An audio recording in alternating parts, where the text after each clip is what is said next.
শনিবার এসআইআর শুনানির শেষ দিন, কিন্তু হয়রানির শেষ নেই।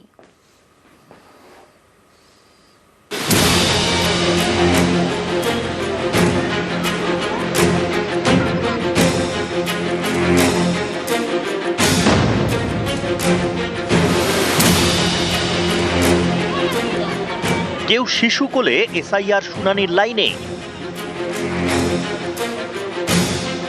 কেউ আবার অন্তঃসত্ত্বা, তবুও ঘন্টার পর ঘন্টা লাইনে দাঁড়িয়ে থাকতে হয়েছে বলে দাবি।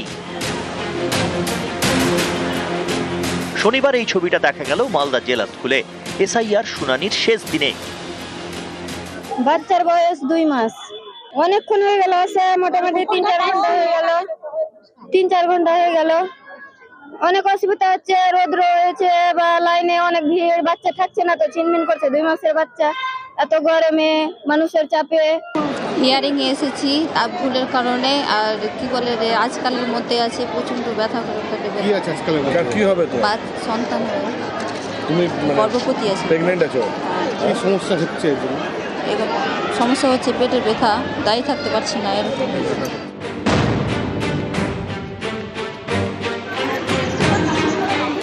শুনানিতে লম্বা লাইন, ভিড়ে ভিড়।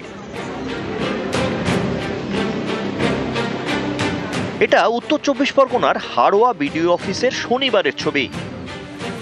আমি আমার মাধ্যমিক পাস কিংবা উচ্চ মাধ্যমিক পাস, বিএ পাস সার্টিফিকেট দিয়েছি, জন্ম সার্টিফিকেট দিয়েছি, আমার কোনো কাগজপত্রই ভুল নেই। তারপর ডেকেছে কেন, ওরা বলছে ভুল আছে তাই ডেকেছে।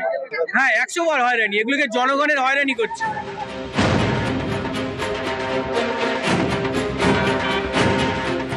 পার্বতী চক্রবর্তী উত্তর 24 পরগনার দেগঙ্গার বাসিন্দা। শনিবার তিনি হাড়োয়া বিডিও অফিসে শুনানিতে যান। তাঁর দাবি, এ নিয়ে তাকে 4 বার ডাকা হয়েছে। ভোটার তালিকা থেকে নাম বাদ যাওয়ার আশঙ্কায় এদিন শুনানিতে গিয়ে কেঁদে ফেলেন পার্বতী চক্রবর্তী। ওরা তো মুখের ওপরেই বলে দিচ্ছে যে নাম উঠবে না। কেন উঠবে না? কেন বলছে এই কাগজপত্র হবে না। আমরা তো দিদিমার কাছেই মানুষ। আপনার বাবা মা ছোটবেলায় মারা গেছে, আমার বোনের হয়ে গেছে, তা আমার হচ্ছে না কেন? আমি তো চিন্তায়, আমি খাওয়া দাওয়াই ছেড়ে দিয়েছি। আমার কি হবে? আমার নামটা যাতে উঠে যায়, হাত জোড় করে বলছি। আমি আর এই নিতে পারছি না, আমার এমনি শরীর খারাপ। নিউজ 18 বাংলা।